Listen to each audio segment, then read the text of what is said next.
నమస్కారాలు తెలియజేసుకుంటూ ఈరోజు చాలా మంచి కార్యక్రమం. దేవుడిని వేడుకుంటూ దేవుడిని దర్శించుకునే దానికి శక్తి దగ్గర శక్తి అమ్మని దర్శించుకుని ఆమె ఆశీర్వాదాలు పొందేదానికి బయలుదేరుతున్నందుకు చాలా సంతోషంగా ఉంది. ఈ కార్యక్రమంలో ఇంత పెద్ద ఎత్తున మహిళలు యువకులు పిల్లలు పార్టిసిపేట్ చేస్తున్నారంటే నిజంగా చాలా చాలా ఆనందంగా ఉంది. ఏ విధంగా అయితే అయ్యప్ప మాల ధరించి అబ్బాయిలు మగవాళ్ళు ఎంతో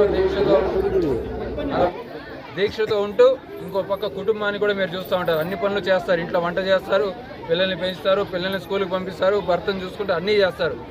చేస్తూనే దీక్ష బాగా కఠినంగా ఉంటూ మీరు అమ్మకు సేవ చేసుకుంటూ ఇన్ని రోజులు ఉండి ఈరోజు దర్శనానికి వెళ్తున్నారంటే అయ్యప్ప మాలదారుల కంటే కూడా మీరు ఎక్కువగా మిమ్మల్ని మనం అందరం కూడా అభినందించాలా. నిజంగా మీరు చాలా గొప్పగా చేస్తున్నారు. చాలా మీ అందరినీ మనస్ఫూర్తిగా అభినందిస్తా ఉన్నాను.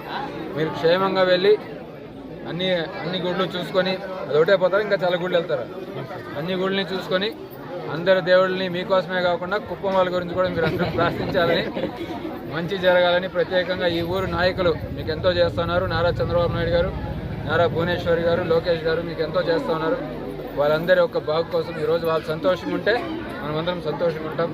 అందువల్ల వాళ్ళ యొక్క ఆరోగ్యాలు కానీ, వాళ్ళ యొక్క ఐశ్వర్యం కానీ, వాళ్ళ యొక్క విజయాలు కానీ ఎల్లప్పుడూ అమ్మ ఆశీర్వాదంతో వాళ్ళు ఎప్పటికీ బాగుండాలని చెప్పి మీరందరూ కోరుకోవాలని చెప్పి మనస్ఫూర్తిగా మిమ్మల్ని అందరినీ వేడుకుంటూ నాకు ఈ కార్యక్రమంలో పాల్గొనేందుకు అవకాశం ఇచ్చిన వెండుగంపల్లి నాయకులందరినీ పేరు పేరున మనస్ఫూర్తిగా వాళ్ళందరికీ కృతజ్ఞతలు తెలియజేసుకుంటూ మీ అందరూ happy journey, all the best. Thank you.